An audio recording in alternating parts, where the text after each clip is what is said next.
अपनी बेबाक राजनीति के लिए प्रदेश भर में चर्चित रहने वाले सीपीएस एवं दून विधायक रामकुमार चौधरी एसपी बद्दी के छुट्टी जाने को लेकर उठे विवाद पर एक बार फिर खुलकर सामने आए हैं।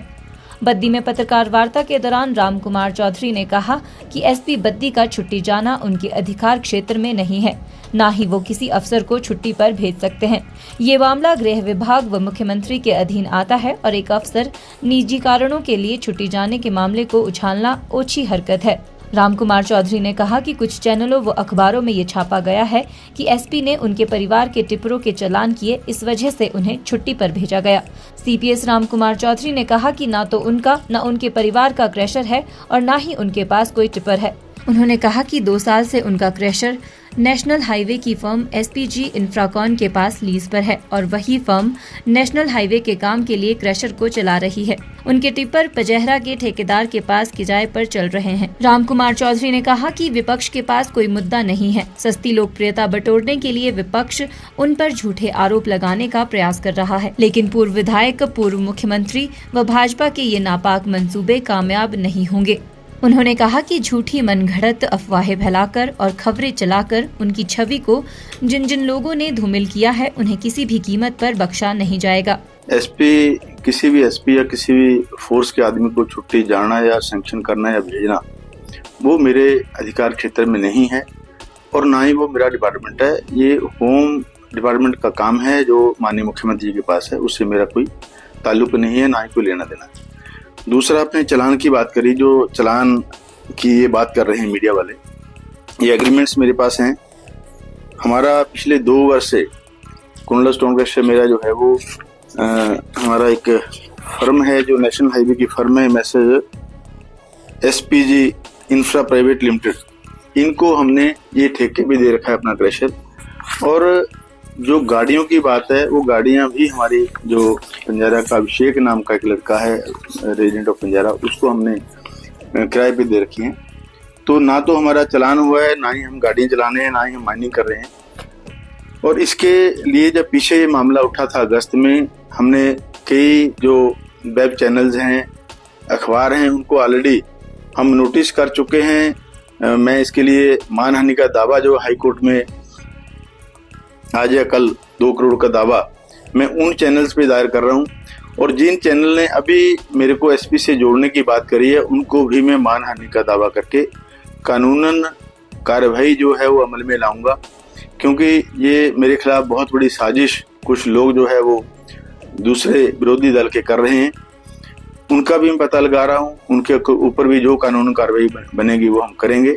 और मैं आपको यही कहना चाहूँगा, ये डॉक्यूमेंट्स मेरे पास हैं, ये खाली फेक बात नहीं है, आप विभाग से ही पूछ सकते हैं। तो ना हमारा चालान हुआ, ना हम क्रशर चला रहे हैं, ना हम गाड़ियां चला रहे हैं। तो चालान जिसका हुआ है उसका हुआ होगा, लेकिन इस तरीके से जो प्रकरण बना के इसका मीडिया ट्रायल जो किया जा रहा है, इसके ऊपर मैं कानूनी कार्रवाई जो है सख्ती से करूंगा। और क्योंकि मैं कई दिन से देख रहा था, मेरी बेटी की शादी है और एरिया में बहुत सारी शादियां, मैं 5-6 दिन से इसमें व्यस्त था और उसके चलते मैं रिप्लाई भी नहीं कर पाया।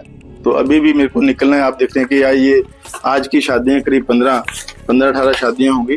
तो क्योंकि मैं हमेशा कॉन्स्टिट्यूंसी में रहता हूं और लोगों के कामों के अलावा मेरे को और कोई काम नहीं है, और हमेशा जो है जनता के भले की बात करता हूं, मुद्दों की बात करते हैं।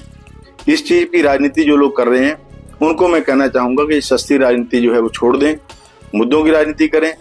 मेरे खिलाफ जो बोलना है तो मुद्दों की बात करके आप बोलें, तो मैं ज्यादा बेहतर होगा, यही मेरे को कहना है।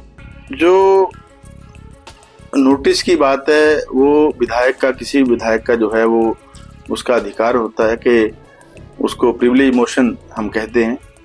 उसका मतलब था कि उन्होंने मेरे निजी ड्राइवर को प्रलोभन देके या कैसे भी करके उन्होंने उनसे बातचीत करके कि मेरे घर में कौन आ रहा है, मेरी वाइफ से क्या बात हो रही है, मेरे बच्चे कहाँ जाते हैं, तो मेरे को सर्विलेंस पे एक तरह से उन्होंने रखा हुआ था, जो कि कानूनन जो है वो जुर्म है। तो उसके लिए उनको नोटिस किया गया है, उसके भी पेशियां लगनी है।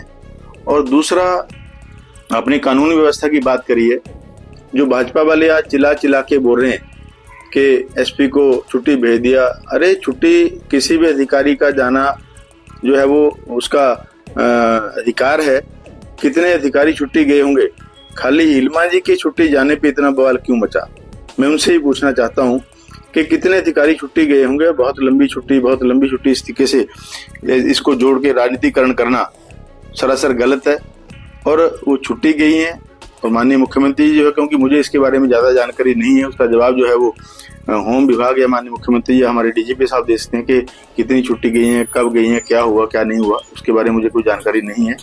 लेकिन कानून व्यवस्था के लिए अभी हमारा उपचुनाव नालागढ़ था, उस समय जयराम जी, हमारे भाजपा के जो माननीय अध्यक्ष हैं श्री बिंदल जी, उन सभी ने इस बात पे प्रश्न चिन्ह उठाया कि बद्दी नालागढ़ में कानून व्यवस्था चरमरा गई है।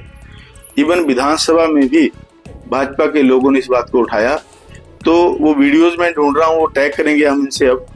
और अब अवैध हथियारों की आपने बात करी, ये बिल्कुल सही है कि कई गोलीकांड अभी कुछ समय में 5-7 महीने में यहाँ नालागढ़ में हुए हैं, मेरे एरिया में तो नहीं हुआ। और दंगे जो जातिवाद के दंगे है वो होने शुरू हो गए थे, और कानून व्यवस्था के साथ साथ ट्रैफिक व्यवस्था जो है चरमरा गई थी। इसके लिए मैंने हमारी जो ग्रीवेंसेस कमेटी जिसका मैं चेयरमैन हूँ, पीछे मीटिंग ली थी, उसमें भी इस मुद्दे को हमने लाया। किसी भी ट्रैफिक पॉइंट्स पे जहाँ जहाँ ट्रैफिक के हमारे कांस्टेबल, हेड कांस्टेबल होते थे, उनको खड़ा किया जाता था। एक भी हेड कांस्टेबल उसमें नहीं मिलता है, जिस वजह से घंटों जो है हम लोग ट्रैफिक का सामना करते हैं। यहाँ पे उद्योगपति परेशान हो रहे हैं। इवन 2-4 दिन पहले मैंने देखा कि एक एम्बुलेंस में बहुत सीरियस कोई पेशेंट था, वो भी फंसा रहा, और किलोमीटरों तक जो है वो ट्रैफिक के लोग नहीं थे। तो ये पुलिस का काम है, तो उसमें जो है वो कमी आई है, उसको हम व्यवस्थित करेंगे। आप देख रहे हैं हिमाचल